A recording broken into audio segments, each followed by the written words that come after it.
rapidement que nous puissions prendre une lecture dans le livre de Luc, le chapitre 1. Luc, le chapitre 1. On va lire un petit peu du verset 26 jusqu'au verset 38.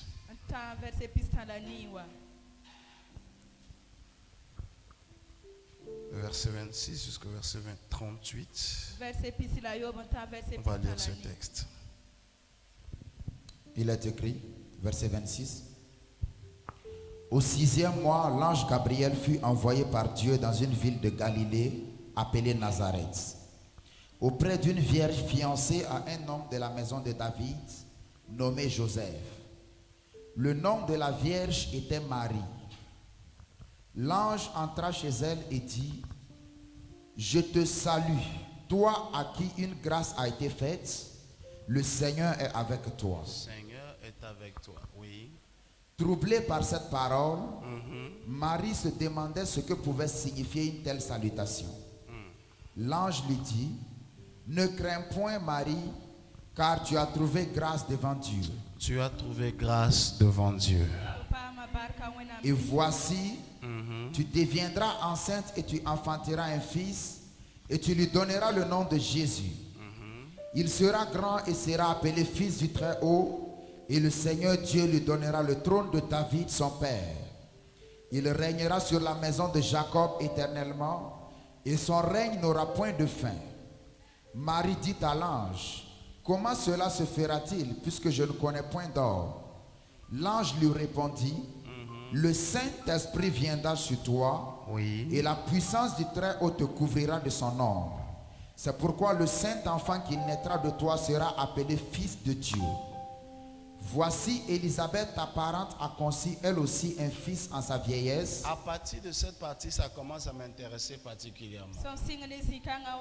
Il dit: Voici, Élisabeth, ta parente, a conçu elle aussi un fils en sa vieillesse. Elle a conçu un fils dans sa vieillesse. Et celle qui était appelée stérile, est dans son 6e mois. La manière dont on t'appelait va changer. Alléluia. Combien d'entre vous peuvent me dire un amen que ces choses leur arrivent? Il dit: celle qui était appelée stérile est dans son 6e mois. Alléluia. Vas-y, termine s'il te plaît. Celle qui était appelée stérile est dans son 6e mois, car rien n'est impossible à Dieu. Car rien n'est impossible à Dieu. Est-ce que quelqu'un croit en ça? Vas-y, verset 38 pour terminer. Verset 38. Marie dit: Je suis la servante du Seigneur. Oui. Qu'il me soit fait selon ta parole. Je suis la servante du Seigneur, qu'il me soit fait selon ta parole. Et l'ange la quitta. Amen. Amen. Maintenant, écoutez ceci. Le 6e mois, un ange va voir Marie pour lui faire une annonce. C'est difficile pour Marie d'accepter. Elle n'était pas mariée. Elle n'était pas encore, elle ne vivait pas encore avec son mari, avec son fiancé. Et on lui annonçait qu'elle allait porter un bébé. Dans un contexte où elle ne connaissait pas encore d'homme. Alors elle était un peu hésitante, ce qui serait l'attitude de la plupart d'entre nous. Mais l'ange qui lui donne la nouvelle va lui expliquer un témoignage. Pour lui donner de comprendre que même si lui semble que ce qu'il lui a annoncé est impossible, Dieu peut quand même le faire. Et Dieu va lui parler de sa cousine Élisabeth. Elle connaissait sa cousine qui était une femme d'un certain âge, qui n'avait jamais pu avoir d'enfant et qui était très avancée en âge. Et Marie connaissait l'histoire de sa cousine. Mais au moment où cet ange lui parlait, elle ne savait pas que l'histoire de sa cousine avait changé. Elle ne savait pas que sa cousine, qui avait été stérile toute sa vie, était dans un 6e mois de grossesse. Maintenant, quand Dieu lui dit ta cousine est enceinte. Alors Marie ne discute plus. Pourquoi? Marie a dit, je suis ta servante. Qu'il me soit fait selon ta parole. Parce que si Élisabeth, cette vieille femme, est dans son 6 mois de grossesse, c'est que mon cas n'est pas impossible. Qui m'a dit amen? Si cette vieille femme qui n'a jamais eu d'enfant jusqu'à cet âge est maintenant à 6 mois de grossesse, c'est que ce que tu m'annonces et que je ne crois pas, je n'ai plus aucune raison de douter. Qui m'a dit amen? Je vais annoncer à quelqu'un, il y a peut-être certaines choses dont tu doutes parce que tu ne comprends pas de quelle manière est-ce que la chose pourrait arriver maintenant. Mais si tu peux douter et que ce dont tu doutes, Dieu était capable de le réaliser dans la vie d'autrui, il n'y a aucune raison pour toi de continuer à douter parce qu'il est capable aussi de le faire pour toi. Combien d'entre vous m'ont dit amen? Il dit, car rien n'est impossible à Dieu. Il y a quelque chose qui revient à 2 reprises dans ce même texte, qui va me permettre de vous donner une instruction, une recommandation, et que je vais prendre le soin de développer tout ce nouveau mois afin de vous permettre de réaliser et d'accomplir les exploits que Dieu a pour votre vie. Voici ce qui revient. Il dit au 6e mois, l'ange a visité Marie. Et l'ange qui visitait Marie lui disait, ta cousine est dans son 6e mois. Amen. C'est la seule chose qui revient 2 fois dans le même texte que nous avons lu. Ça, c'est pourquoi j'ai voulu qu'on fasse cette longue lecture. Parce que tout le long de cette lecture, le chiffre 6 revient plusieurs fois. Et quand vous partez en Genèse, le chapitre 1, le verset 31, vous vous rendrez compte que c'est au 6e jour que Dieu a créé l'homme et qu'il a établi dans le jardin d'Éden. Qu'est-ce que représente le chiffre 6? Hein? Ça va aller? Ok. Qu'est-ce que représente le chiffre 6? Le chiffre 6 est représenté comme le chiffre de l'homme. Pourquoi? Parce que l'homme a été créé le 6e jour, comme je viens de le dire. Dans la culture juive, dans la culture hébraïque, le chiffre 6 représente le chiffre du travail. Ça représente encore le chiffre de la responsabilité. Parce qu'en Israël, quand tu es un cultivateur, tu cultives ton champ pendant 6 ans. Mais la 7e année, tu n'as plus le droit de cultiver le champ. On pratique ce qu'on appelle la jachère. On laisse le champ se reposer la 7e année pour toute une année. En Israël, quand tu avais un esclave, l'esclave est ton esclave pendant 6 ans. Mais la 7e année, tu es obligé de donner la liberté à l'esclave. Un an, il est libre. Et après, il revient encore en esclavage pendant 6 autres années. Et la 7e année, il a encore sa liberté. Donc voici pourquoi le chiffre 6 représentait le chiffre du travail ou de la responsabilité. Maintenant, quel est l'intérêt pour moi et pour toi aujourd'hui de ce chiffre 6? L'intérêt est que Dieu va voir une femme pour lui annoncer une destinée extraordinaire. Pour lui annoncer qu'elle a un rôle énorme à jouer dans l'histoire de l'humanité. C'est quoi ce rôle? L'homme le plus important de l'humanité devait naître par son canard. Vous pouvez ne pas aimer Jésus, mais vous ne pouvez pas discuter le fait qu'il n'y a aucun homme aussi puissant que lui qui a existé sur la terre. Tu peux me dire je crois en Mahomet. Tu peux me dire je crois en Bouddha. Tu es libre de croire en ce que tu veux croire. Mais de manière pratique, tu es obligé de reconnaître que si on doit établir une numérotation, soit il a établi un grade. Jésus est numéro 1. Ne serait-ce qu'en termes d'influence historique. En termes d'influence sur le point de vue historique. Ne serait-ce que de manière médiatique. Il est le numéro 1. Cette femme devait faire naître cet homme sur la terre. C'était un privilège. C'était une grâce. Ce jour-là, c'était difficile pour elle d'endosser cette nouvelle. Parce qu'elle se disait, mais une femme aussi ordinaire que moi, que j'ai ce privilège de pouvoir faire naître Jésus. Donc la destinée qui lui était annoncée était grandiose. Mais il y a quelque chose que vous devez comprendre. La raison pour laquelle c'était au 6e mois. Et la raison pour laquelle le 6e mois a été mentionné pour la grossesse de sa cousine Élisabeth, qui était enceinte dans sa vieillesse, c'est que la grandeur de la destinée qui lui était réservée ne pouvait se réaliser uniquement que sur la plateforme de sa responsabilité et de son travail. Amen. C'est ça mon propos aujourd'hui. Tu seras, il dit, tu es béni de toutes les femmes. Vous savez, il y a cette prière célèbre. Il dit, le fruit de tes entrailles est béni. Vous savez, toutes ces choses sont merveilleuses. Mais le point de départ, c'est qu'une femme a accepté de prendre une responsabilité. Quand vous lisez l'histoire aujourd'hui, ça fait intéressant. Ça fait une jeune femme est fiancée. Le commun du mortel à cette époque, de manière culturelle, les jeunes filles devaient se marier avec leur virginité, va prouver leur virginité. Au risque d'être lapidé à mort. Ce n'était pas de la blague.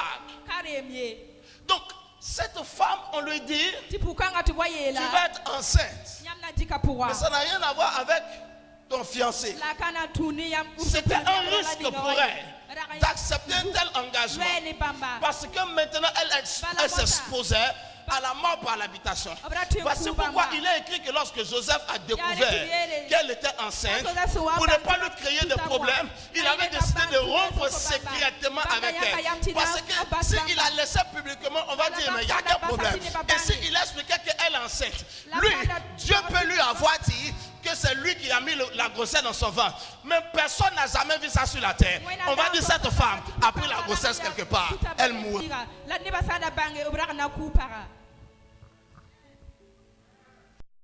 Pour elle de rentrer dans cette destinée, elle devait prendre le pas de la responsabilité.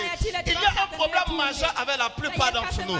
Chacun de nous aspire à l'accomplissement de la grandeur que Dieu a pour notre vie. Mais nous ne sommes pas prêts à prendre le pas de la responsabilité pour la destinée. Permettez-moi de vous dire ceci.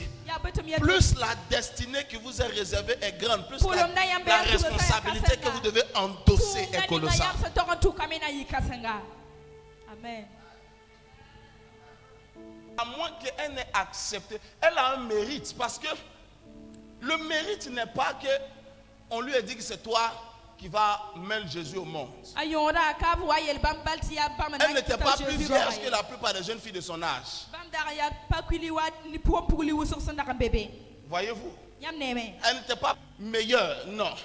Parce que pourquoi l'ange dit une grâce t'a été donnée. Si tu connais la définition de la grâce dans ce sens où il a dit c'est une faveur que tu ne mérites pas qui t'a été donnée. Tu ne peux pas justifier que cette chose te soit dit. Tu ne peux pas dire c'est parce que je suis comme ça qu'on m'a choisi. Non. Mais maintenant, où est son mérite et où est la raison de la célébrer? C'est qu'elle a accepté une responsabilité qui mettait sa vie en péril. Le jour que Dieu te dit, il va te lever. Dieu va te bénir. Dieu va changer ta vie. Après avoir sauté de joie, il faut commencer à comprendre la mesure de la responsabilité. Lorsque le 6e jour, Dieu crée l'homme et qu'il le place dans le jardin, la première des choses que Dieu fait, Dieu d'abord bénit l'homme. Il lui dit, voici ce que tu vas devenir. Voici, tu vas dominer. Tu vas assujettir. Tu vas te multiplier. Tu vas occuper l'espace. Mais quand Dieu finit de faire ça, de le bénir, Dieu lui donne maintenant la responsabilité responsabilité, tu vas cultiver le jardin. Tu vas veiller sur cette chose. Non seulement tu vas entretenir ce que j'ai établi, mais tu feras attention à ne pas manger de ce fruit dont je t'ai interdit de toucher. Après chaque bénédiction proférée, manifestée sur ta vie, il y a une responsabilité à endosser et à assumer afin de garantir l'accomplissement et la manifestation de la bénédiction ou de la destinée qui avait été prévue pour ta vie. Amen.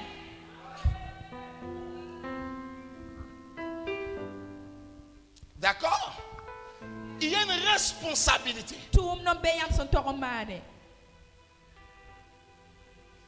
Et c'est là que beaucoup de personnes faillissent parce que soit ils ne se rendent pas compte. Est-ce que vous avez remarqué que même quand tu prends un médicament, il y a certains interdits par rapport aux médicaments. C'est censé te guérir de ton mal. Il y a une posologie. Il y a une voie d'administration du médicament. Donc ça veut dire que tu as quelque chose en ta main qui peut te faire du bien par rapport à une douleur, par rapport à un mal, ça peut te guérir. Cependant, tu as une responsabilité vis-à-vis de ce médicament qui doit te soigner. Tu ne peux pas le prendre n'importe comment. Tu ne peux pas le prendre n'importe quelle quantité. Tu ne peux pas le prendre n'importe quelle quantité de jours. Ça doit te faire du bien. Mais si tu n'assumes pas ta responsabilité vis-à-vis de ce qui doit te faire du bien, ça peut te détruire. Mais quelqu'un n'est pas d'accord avec moi. Voici pourquoi une certaine quantité de comprimés peut te tuer. Pourtant c'est censé être bénéfique. Mais pourquoi ça te tue? Parce que tu es allé au-delà des recommandations. Tu n'as pas été responsable vis-à-vis de la chose. Il y a une destinée pour toi, mais ta destinée implique ta responsabilité. Amen. J'ai énormément de respect pour tout homme qui a réussi. Pour tout homme qui a réussi sans avoir forcément eu un arrière-plan qui pouvait lui faciliter le succès. J'ai énormément de respect pour ces personnes. Qui qu'ils soient, quel que soit leur bord, qu'il soit un chanteur, qu'il soit un sportif, qu'il soit un homme d'affaires, mais qui a réussi un certain niveau de succès. J'ai énormément de respect. Même quand je roule, je circule en ville. Quand je vois quelqu'un qui a une certaine voiture, je le laisse passer. Je respecte ce qu'il a. Au passage, ce que tu respectes, tu attires. Ce que tu ne respectes pas, tu repousses. Amen. Respect un homme à cause de ce qu'il a accompli. Tu attires le même genre d'accomplissement dans ta vie. Quand tu méprises, non, c'est les escrocs, ceux-là c'est les voleurs, on les connaît. Tu es en train de te condamner à ne jamais avoir ça tant que tu ne voles pas. Parce que tu es en train de dire que si on ne vole pas, on ne peut pas avoir ça. Pourquoi j'ai énormément de respect? Parce que quiconque a réussi à bâtir un certain nombre de réalisations et de succès a dû endosser un certain nombre de responsabilités, a dû prendre sa responsabilité. Même si le gars allait rentrer dans le son mystique pour réussir, même dans le mysticisme, il a pris la responsabilité. Le problème, c'est ceux qui viennent pour Dieu, parce qu'ils se disent je suis un enfant de Dieu. Dieu ne peut pas dormir me laisser souffrir. Dieu ne peut pas dormir me laisser mourir. Et ils sont choqués qu'ils sont en train de souffrir, ça n'avance pas. Ils sont choqués qu'ils sont en train de mourir en la présence de Dieu. Pourquoi? Parce que la visitation de Dieu n'annule pas l'implication de l'homme. Oh my God. Bishop Benson Idaoussa a dit ceci: lorsque Dieu s'occupait seul de mon ministère, c'était une brousse, c'était une forêt. Quand j'ai commencé à m'occuper de mon ministère avec Dieu, c'est devenu une méga église. Tu vas tomber enceinte. C'est vrai, tu vas enfanter d'un fils qui sera le sauveur de l'humanité. Il dit le trône de David lui sera accordé. Il sera puissant. Son nom sera sur toute la terre. C'est un honneur pour toi parce que tu es la maman. C'est bien. Mais tu as une responsabilité. Et comment est-ce que vous savez qu'elle assume cette responsabilité? Elle dit, je suis ta servante, qu'il me soit fait selon ta volonté. Premier élément, elle se soumet à la volonté de Dieu pour entrer dans sa destinée.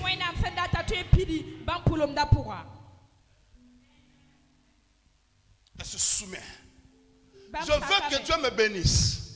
Mais je ne veux pas me soumettre à la volonté de Dieu. Je veux que Dieu me permette de me marier. Mais en même temps, je ne suis pas prêt à laisser mes 3-4 gars à côté qui me sponsorisent et qui me gèrent. Je veux que Dieu me donne l'argent. Mais en même temps, je ne suis pas prêt à abandonner l'escroquerie et les mensonges. Mais lorsque Dieu doit t'élever, il y a un minimum de responsabilité à endosser pour rentrer dans l'accomplissement de l'élévation que Dieu a pour toi. Combien d'entre vous me dit Amen? Tu vas tomber enceinte, tu vas enfanter. Oui, ton fils sera le sauveur de l'humanité. Oui, mais cependant, tu dois prendre le pas de la responsabilité pour voir l'accomplissement de ta destinée. Dieu est parti choisir ce jeune homme qu'on appelle David. Il était là-bas dans la brousse. Il s'occupait des moutons. Le prophète Samuel est venu, il a oint. Il dit, toi maintenant tu vas devenir roi. Il n'y avait personne. C'était le prophète et lui. C'est vrai, le prophète avait dit au papa, bon, c'est ton fils que Dieu a choisi le prochain roi. Mais après l'huile sur sa tête, il était toujours là-bas dans la brousse. Jusqu'à ce que son père l'envoie. Dit, tes frères sont au front, au champ de bataille. Prends quelques vivres. Va, tu leur donnes ça. Prends aussi cette partie. Tu donnes à leur responsable. Donne ça à leur chef de garnison là-bas. David part pour faire une commission pour apporter des colis. Mais quand il arrive, il observe une scène. Il y a un géant. Il est plus de 3,50 m.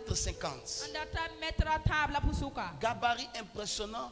Soldat depuis l'enfance. Aucun homme raisonnable n'avait envie de se retrouver dans une arène avec ce gars.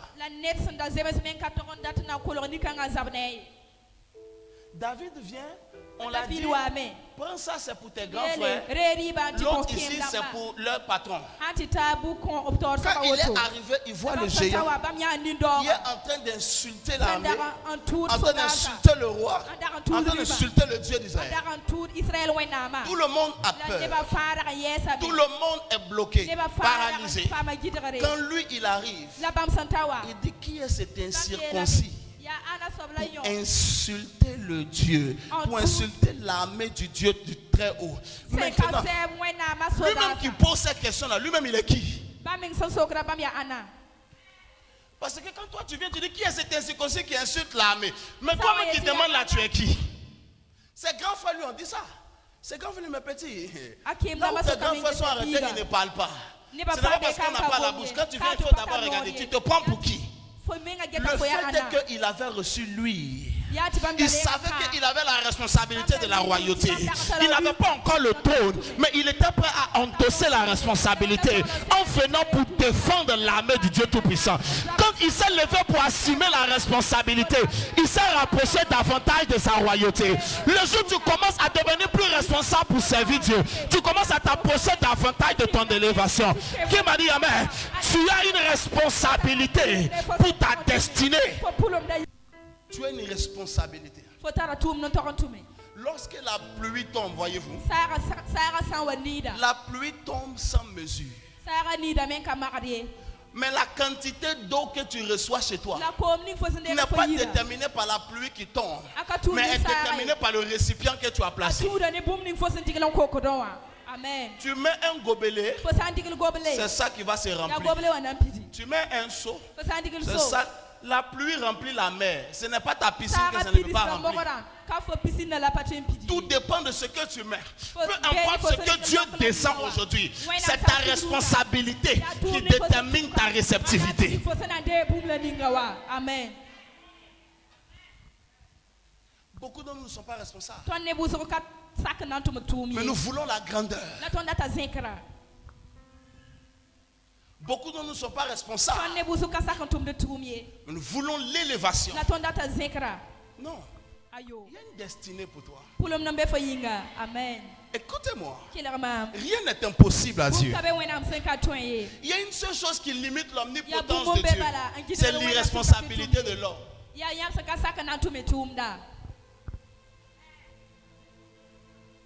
y a une seule chose qui limite l'omnipotence de Dieu.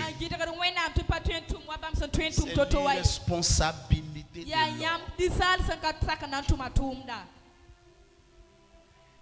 Cette femme a dit, je suis ta servante.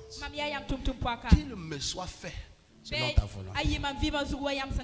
Quand tu prends la responsabilité de Dieu, Dieu prend la responsabilité d'honorer ta destinée. C'est ce que j'aimerais dire pour conclure.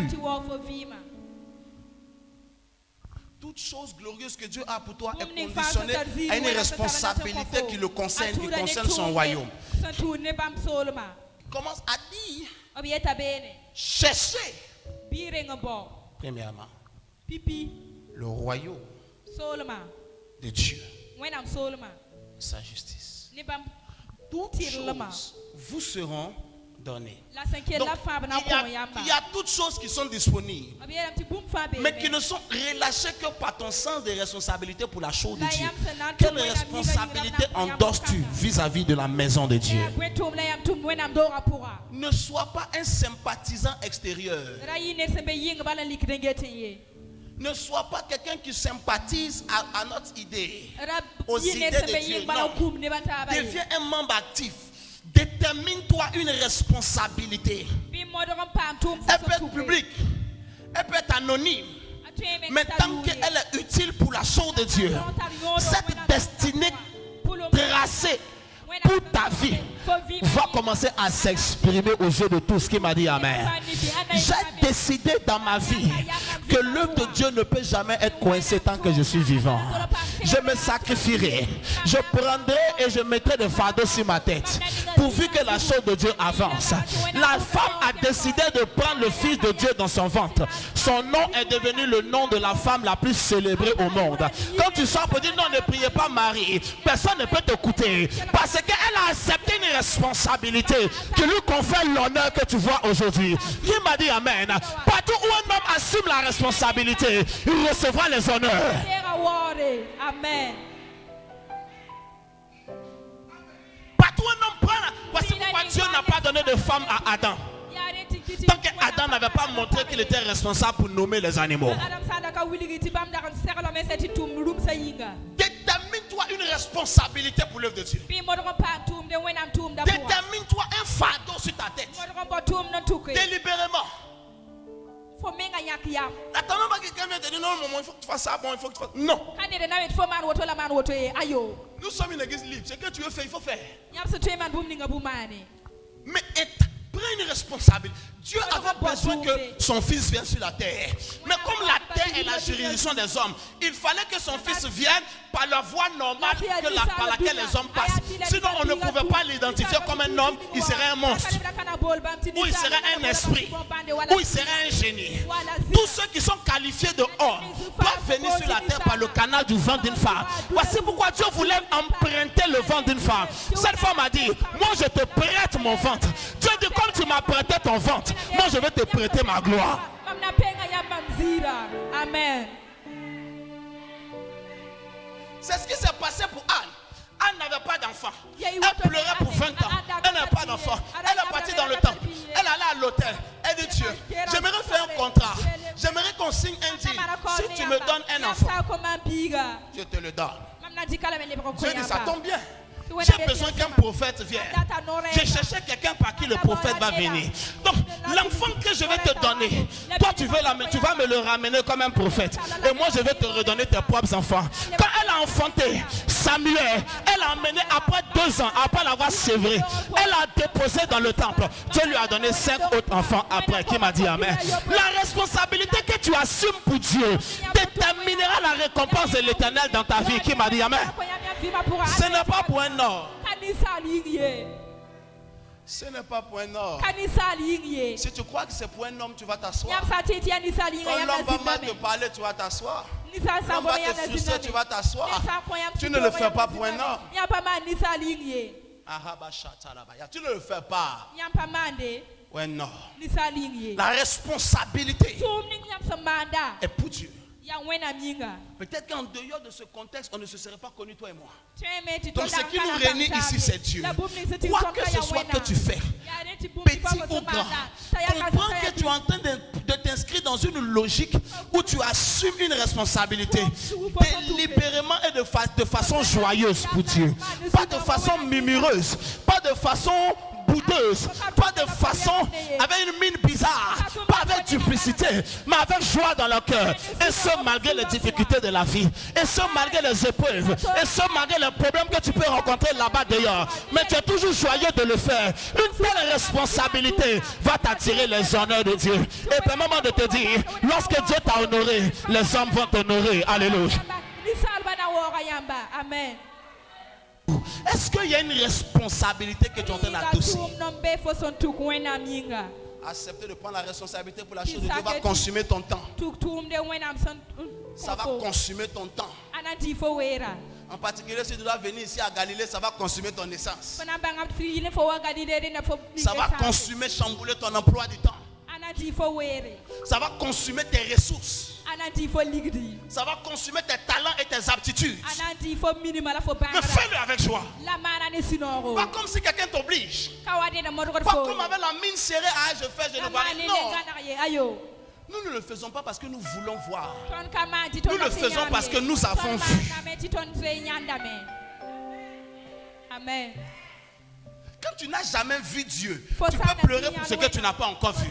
Quand un homme comme moi qui était paralysé, Dieu me permet de marcher aujourd'hui. Ce qui m'intéresse, ce n'est pas ce que je veux voir pour Dieu. C'est ce que Dieu m'a déjà montré hier, qui fait que je travaille pour lui aujourd'hui. Il y a des gens qui disent, mais je n'ai rien vu, je ne vois rien. Et ce que tu as vu hier. Et quand tu devais mourir hier, tu es sorti in extremis de cette maladie. Tu es sorti in extremis de cet accident. Tu as vu quelque chose hier où Dieu t'a aidé. C'est suffisant pour commencer à être responsable pour son œuvre aujourd'hui. Ce que tu n'as pas encore vu, laisse-le entre ses mains. Au moment opportun, il te le donnera. Non, depuis tu pries, tu vois quoi? Tu ne vois rien. J'ai déjà vu. Toi, tu attends de voir ma voiture, mais tu n'as pas vu quand j'étais malade, Dieu m'a relevé. Tu attends de voir le travail, tu attends de voir le mariage, tu n'as pas vu. Quand j'étais mourant, Dieu m'a restauré. Je ne travaille pas pour ce que je veux voir. Je le sais pour ce que j'ai déjà vu. Qu'il a fait pour moi. Ce que j'ai déjà vu. Si tu veux les grandes choses de Dieu, assume les grandes responsabilités pour Dieu. Oui, parfois c'est ennuyeux. Je le reconnais. Parfois ça semble être lent. Parce qu'il y a ces choses que tu aurais aimé avoir maintenant. Tu ne les as pas encore. Et souvent donc tu es tenté de pouvoir faire un certain syncrétisme, d'ajouter certaines choses à la chose pour essayer d'accélérer le résultat. Et parfois les attentes ne sont toujours pas acquises. Parfois tu es découragé, oui. Je le concède, moi aussi parfois je suis découragé. Le paysan comme le président arrive à se décourager un moment ou un autre pour une raison ou pour une autre. Oui, parfois tu peux le faire, parfois le diable va t'opprimer, va t'oppresser.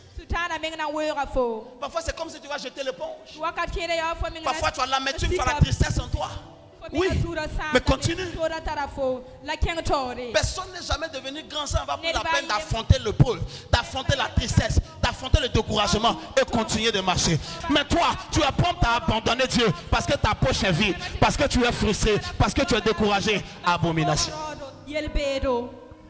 Continue. Prends la responsabilité. Parce que tu sais que quand Marie portait Jésus, ce n'était pas rose. Est-ce que tu sais que depuis le jour où elle a accepté de mettre Jésus dans son ventre, elle a eu tous les problèmes du monde? Elle avait une maison avant où elle dormait. Quand Marie a pris la grossesse de Jésus, elle était obligée de fuir. Ils sont partis à Bethléem. Même pour accoucher, elle n'avait même pas un endroit où dormir. Ce n'est pas à cause d'elle, à cause de le bébé qu'elle a décidé de prendre. Elle était obligée de fuir jusqu'en Égypte. Un pays qu'elle ne connaît pas. C'est dans les histoires seulement elle a entendu. Elle n'a jamais rêvé de partir en Égypte. Parce que l'Égypte, historiquement, c'est un mauvais souvenir pour Israël. Mais elle était obligée de fuir, aller dans un pays inconfortable. Pourquoi? À cause du bébé qu'elle a décidé de porter. Qui t'a dit que ça sera facile quand tu as décidé de servir Dieu? Marie avait une vie calme et paisible. Sa vie a chamboulé. Uniquement parce qu'elle a décidé de porter cet enfant. C'est normal que le diable s'en prenne à toi. C'est normal qu'il t'attaque. Tu as décidé de porter quelque chose de Dieu. C'est normal. Tu as décidé de servir Dieu fidèlement, c'est normal. Tu as décidé de donner ton argent à Dieu, c'est normal qu'il attaque tes finances. Tu as décidé d'être intègre, c'est normal qu'il attaque ton foyer, c'est normal. Marie, laisse-moi te dire, elle était tranquille dans sa petite maison. Elle n'est pas promis quelqu'un. Elle aurait marié son Joseph. Les deux allaient faire le petit fils tranquille. Il n'est pas promis quelqu'un. Mais ils ont souffert. À cause de ce petit enfant qu'ils ont accepté de prendre. Joseph a accepté de devenir un papa d'un enfant, il ne sait pas où le quitter. À cause de ça, il était obligé dans la situation. Jésus était bizarre. Souvent il apparaît, souvent il disparaît. Il faut le chercher 2 jours avant de le trouver. Ils ont une vie compliquée pour avoir accepté ça. Mais jusqu'à aujourd'hui, leur nom est rentré dans l'histoire de l'humanité à cause de ce qu'ils ont accepté de prendre. Tu as quel problème? Le problème peut être vivant, peut être réel, mais il n'a pas le droit de devenir une raison pour toi de jeter la responsabilité de Dieu et de courir donner ta poitrine au monde. Non, le problème est là, mais je vais endurer la souffrance. Paul l'apôtre a déclaré, nous savons au reste bien aimé, la souffrance du temps présent ne saurait en rien égaler les temps de gloire à venir. Amen. Soulevez-moi cette table, mettez-la ici. Les souffrances du temps présent ne peuvent pas égaler les temps de gloire qui viennent. Ceux qui ont accepté les souffrances d'aujourd'hui pour Jésus, c'est ceux qui verront le temps de gloire qui arrive.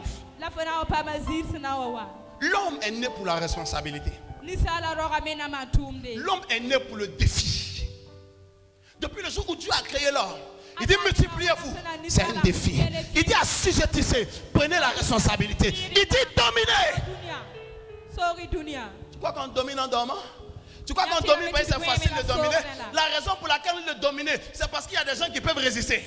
Là où il n'y a pas de résistance, il n'y a pas de domination. Il dit dominez. Prends la responsabilité. Tu veux évangéliser, prends la responsabilité d'être évangéliste. D'évangéliser chaque jour. De gagner des âmes. Même si tes chaussures, tes semelles sont finies. Prends la responsabilité. Dieu t'a dit sème. Donne ton argent, tes ressources pour le temple, pour soutenir l'œuvre. Prends ton argent, donne, malgré tes défis personnels. Continue. Dieu t'a dit de servir dans l'église. Dieu t'a dit d'être un soutien de l'église. Dieu t'a dit d'être un bishop, d'être un surveillant, d'être un porteur, d'être, voyez-vous, celui qui enlève les fardeaux sur l'homme de Dieu. Et qui dit, moi je mets ça sur ma tête. Prends la responsabilité. Derrière la responsabilité, il y a l'honneur. Le temps me manquerait de vous parler d'Ésaïe. Le prophète a pris la responsabilité d'annoncer l'arrivée de Jésus. On l'a mis dans un billet de bois et on l'a scié en deux. Toi, tu as mal à la tête, tu ne veux pas servir Dieu. Tu n'as pas l'argent, tu ne veux pas venir à l'église. Les gens qui ont pris la responsabilité au péril de leur corps, ils ont dit allez-y. On a dit à l'apôtre Pierre. Un prophète dit à Paul plutôt. Paul avait laissé sa ceinture, il a pris la ceinture. Il a attaché ses pieds, attaché ses mains. On dit prophète, qu'est-ce qui se passe? Il dit l'homme à qui appartient cette ceinture. S'il monte à Jérusalem, c'est comme ça on va le lier dans les chaînes, on va le jeter en prison. Agabus était un prophète reconnu. La Bible dit qu'il avait annoncé une famine à cette époque. Et la famine a touché le monde entier. On sait que quand il passe, ça arrive. Tout le monde a demandé pardon à Paul. On dit s'il te plaît, quand Agabus passe, ça arrive. Il faut laisser. Il ne faut pas partir. Paul a dit, Dieu m'a dit monte à Jérusalem. Si Dieu m'envoie et il sait qu'on va m'emprisonner, alors on va m'emprisonner. Parce que je sais que Dieu m'a envoyé. Quand il est arrivé là-bas, on l'a emprisonné. Tu sais ce qu'il a dit? Il dit c'est une joie pour moi d'être dans les chaînes. Combien d'entre vous peut dire c'est une joie pour moi d'être dans la galère parce que je sais Dieu? C'est une joie pour moi, ça ne va pas dans ma vie, mais c'est une joie pour moi parce que je sais Dieu. On l'a enchaîné, il dit c'est un privilège d'être enchaîné pour la cause de Jésus. Si on ne m'a pas mis en prison parce que j'ai volé, on ne m'a pas mis en prison parce que j'ai tué, mais parce que j'ai prêché, on m'a mis en prison, je suis heureux. Mais regarde-toi. Leur affaire d'église là même, il fatigue les gens. La dernière fois que je suis parti, j'ai donné ma dîme 5 000, je n'ai rien vu. J'ai donné ma dîme 10 000, je n'ai rien vu. Et il y a les gens qui donnent la dîme 100 000 francs, ils ne voient rien, ils continuent de donner. À cause de tes 5 000. Voyez les gens, ils murmurent contre Dieu. Pendant que d'autres étaient, on a fouetté Paul 39 coups. Permets que quelqu'un enlève sa ceinture ici pour te fouetter 10 coups sur ton dos. Tu vas me donner un témoignage. À plus forte raison, un fouet avec un cuir serré, avec un crochet métallique au bout, qu'on a pris pour lacérer le dos de quelqu'un pour 39 coups. Écoutez-moi, et cet homme déclare: je suis heureux, je suis dans la joie de souffrir pour l'évangile.